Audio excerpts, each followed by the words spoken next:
In part one, we ended with Sidney Shoemaker's view on personal identity, where he is taking a view proposed by John Locke and then considering some concerns related to that and then revising his view accordingly. So in part two, we're looking at some of those concerns more carefully, some objections that might be raised to this account, and then how Shoemaker responds to those objections.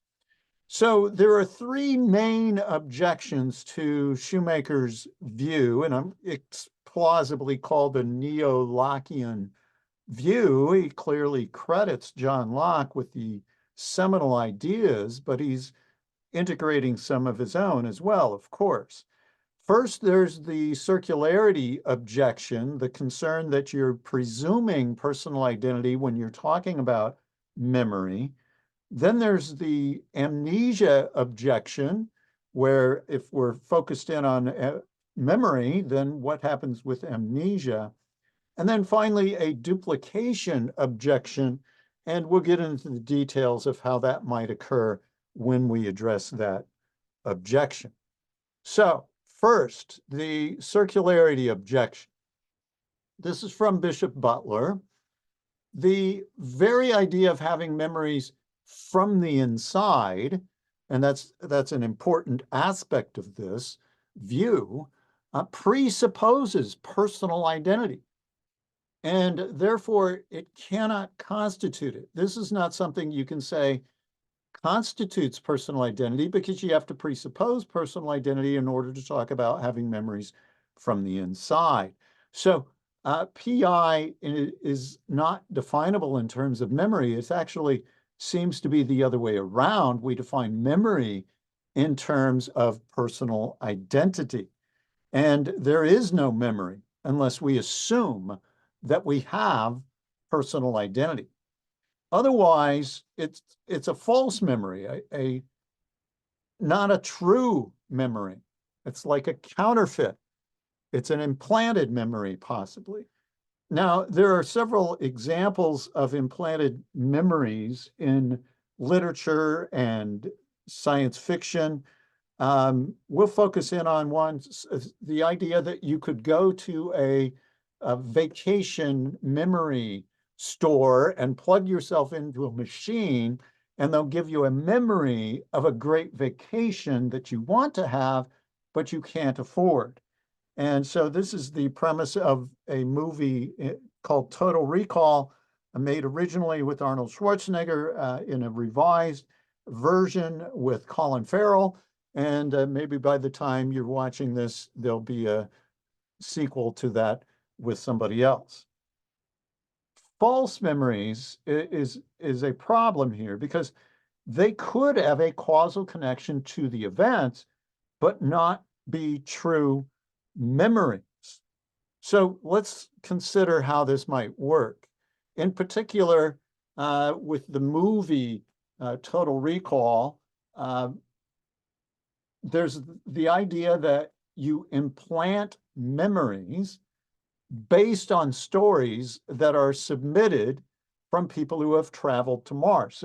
So people go to Mars, they go to the facility where you can get your implanted memory of a great vacation, and they use these stories then from actual travelers to Mars to create some memories that could be implanted.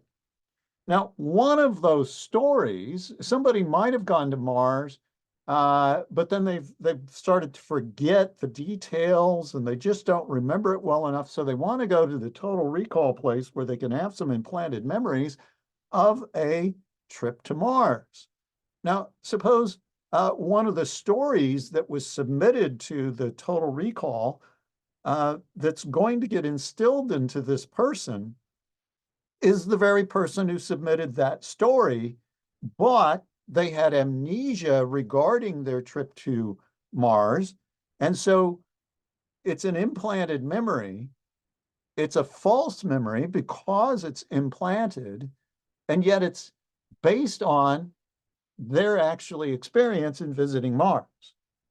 So it seems like it coincidentally has the proper causal origin.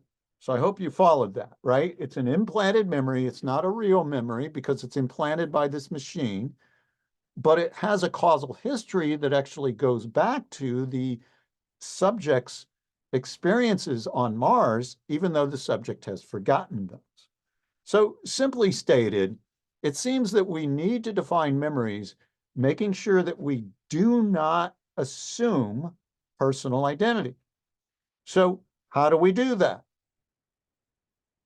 Here's the response to this circularity concern. For those following along in the textbook, Metaphysics, the Big Question, this is covered on pages 341 to 342 in the second edition. And we are trying to define what it is to remember something. Well, first of all, Shoemaker says you need S having an apparent memory. It's a quasi-remembers, which includes actual memories, right? Apparent memory might include an actual memory. And the content of S's apparent memory matches the nature of a past event, E, so something that actually did happen, and S was appropriately related to that event. Now that's the tricky part, right? When we say that S was appropriately related, I have all those at once here, but let's just follow this bit by bit here. You can't just say it's appropriately related to E because that would be circular. So you have to revise 3. And so you get 3 prime, says Shoemaker. S's apparent memory was caused by S's experience. Now that still can't work. It's still circular. It's still presuming the personal identity of S. And so he goes to 3 double prime. S's apparent memory was caused in an appropriate way by someone experiencing E at the time of the occurrence. So that seems to rule out our total recall implants of memories, so that because if you have it caused in an appropriate way, you're not getting some artificial way of doing this. Now, Shoemaker doesn't use the total recall. Shoemaker actually uses hypnosis, where somebody can make you forget something, or somebody can then implant a memory in you through hypnosis, and those kinds of concerns. Science fiction, hypnosis, whichever you choose to go with, that's the idea. So we need to focus a little bit more on this clause that the memory is caused in an appropriate way. With a brain transplant situation, we have a concern. So what are we talking about? Suppose through some massive medical error, we have Brown as a subject and Robinson as a subject at a hospital, and somehow Brown's brain, which was removed for some cleansing or something, gets put into Robinson's body. Okay, so we have a brain transplant. With a brain transplant, we can know that an apparent memory is caused in an appropriate way. The new individual, let's say that this Robinson's body, Brown's brain, Shoemaker calls this person Brownson, and we assume he's actually Brown because Brown, previous to the operation, that's what was causing the experience and the memory. So that's caused in an appropriate way. And you don't have to know that there's personal identity. So it seems like we've avoided the circularity problem. You can ask Brownson all these questions about Brown's life, and Brownson will be able to respond with first-person perspective on those events with Brown. So we say, yes, this is Brown, and we're not presuming personal identity. We're just getting to it through memory. Okay, so that's a brain transplant situation. What if there were something like a fission or a branching of someone's brain? So people have survived nearly an entire hemisphere of their brain being destroyed in an accident of some kind. A gunshot is typically the situation.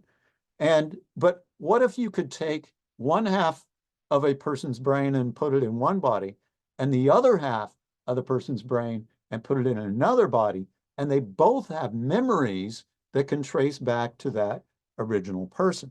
So this time, instead of taking the whole brain, we're splitting the brain in two, and we have this branching going on. Well, what would you say about those situations if both of them have first-person perspective of memories that occurred with the person prior to the branching or fission? Now, Shoemaker's response here is, well, we need to add a clause to 3 double prime that also states, and there's no branching going on. Now, that may resolve objection 3 as well as this first objection about objection 3 is related to duplication. Here we're talking about circularity. It may resolve that. Shoemaker doesn't clarify that, or it may not. You'll have to wait till the end of the video to see what my view is on that. All right, so that's the circularity objection, and Shoemaker believes he has resolved it. What about the amnesia objection? So the idea here goes back from Locke's critic, Thomas Reid, a contemporary or roughly contemporary of Locke, who talks about, well, what if you had a boy who was caught stealing and was punished for that, who later in life became a soldier and did a valiant deed in battle, and then later in life becomes a general, and then is elderly and is reflecting on his life. The problem is it can lead to an inconsistency. What inconsistency? Well, let's say the soldier remembers himself as a boy getting punished for stealing something, but the general does not. So it seems that the general's not identical with the boy, but the soldier is identical with the boy, and yet the soldier does remember the valiant deed in battle, so the soldier's identical with the general. That is, the general remembers that. And so though the general and soldier are identical, but now we have this problem, right? This is violating our principles of identity that we laid out in part 1. It's possible also that a person survived amnesia, right? So we need to take that into account. According to Locke's criteria, you couldn't do that because memory is so important for Locke. So how does Shoemaker respond to this amnesia objection? Well, the initial objection, the response is, well, you can talk about person stages and then require that these stages are connected by a memory trace. And so the general remembers the soldier doing a valiant deed in battle. The soldier remembers the boy getting punished for stealing. And so there's this memory trace that connects the 3 stages of the one person. So that handles the original formulation of the objection, the one proposed by Locke. But we can push this amnesia objection a little bit more. What about total amnesia? The kind where we end up with a John Doe in a hospital who cannot remember who he is, where he's from, or anything like that. Again, to go with a little science fiction, Jason Bourne initially had some total amnesia in the books and subsequent films. So notice that there are skills and language abilities that continue on, but just particular events have been lost. Now, what if we actually address those skills? What about philosophical amnesia, where there's no memories, but also no language skills, no knowledge of facts about the world at all? Kind of an infantile amnesiac, right? Somebody who can't speak and doesn't know what's going on in the world, whatsoever. So Shoemaker says, well, we can distinguish these two types of amnesia. And what we can do to address the total amnesia is to add psychological continuity as well as memory. So we bring in to his solution psychological continuity. Now, what would that be? Well, it would include personal characteristics like one's preferences, one's character, being virtuous or vicious, one's sensitivity to others, to pain, to all kinds of things. So we add this psychological continuity. And in the case of total amnesia, there still could be personal identity as long as there's psychological continuity. And so that would help in that case. Now, in the that's typical amnesia. There might be psychological continuity. Now, in the case of philosophical amnesia, there's probably no survival, says Shoemaker. Only if, by chance the personality characteristics survive, but it seems like the way philosophical amnesia is presented, those wouldn't survive as well. So that addresses the amnesia objection. Finally, we have the duplication objection. And again, we go back to Reed responding to Locke in saying, well, it seems like it's possible that two people have the same apparent memories. He had a cobbler or a regular blue-collar worker who has all the memories of a prince and can answer all kinds of questions about the prince's life, but yet there's still the prince who is alive. And so you have two sets of memories, yet, of course, you can't have two being one. There's no identity there. Or suppose you take that total recall vacation trip and they expand it to a lifetime of memories, and then two people get the same packages of this lifetime of memories, and yet you would still have two people, right?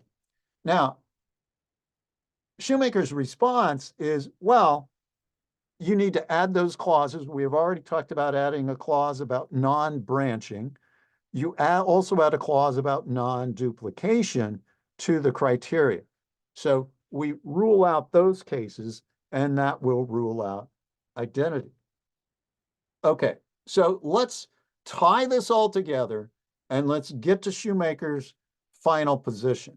So the final position, and I know there's a lot of text here on the screen, but I want to capture what he says carefully and be true to Shoemaker's view as best I can. So here's his final position. Here's how you answer the question.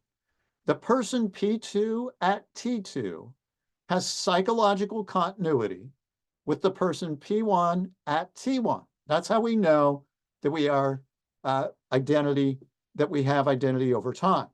How do we know this? It's as indicated by P2 having quasi-memories, the content of which matches the nature of a past event, E, and is caused in an appropriate way, that is, probably by having the same brain, because Shoemaker's a materialist, so that's how we can address that question. We haven't mentioned that yet, but he seems to be capable of doing that. Now, he's not explicit about that there. So we have, okay, P1 at P2 at T2 is the same person as P1 at T1. If there's psychological continuity, we have quasi-memories that have content that matches the nature of a past event in an appropriate way, and P1's experiencing the event at the time of the occurrence, and there are other psychological factors like P2 has similar preferences, responses to situations as P1, on the condition that there's been no branching of this psychological continuity, and presumably, as we just mentioned with duplication, there is no duplication. So that's Shoemaker's response. Now, a consequence to this is that if there were branching or duplication, then apparently there's no diachronic identity. There's no personal identity over time after that point. And so that would eliminate that there being personal identity. Now, this might be a little unsatisfactory for some, and it certainly is for me. Also for Dean Zimmerman has brought up this criticism, and I probably got it from him. So this is an inadequate response to the duplication concern. It seems like, suppose we have it this way.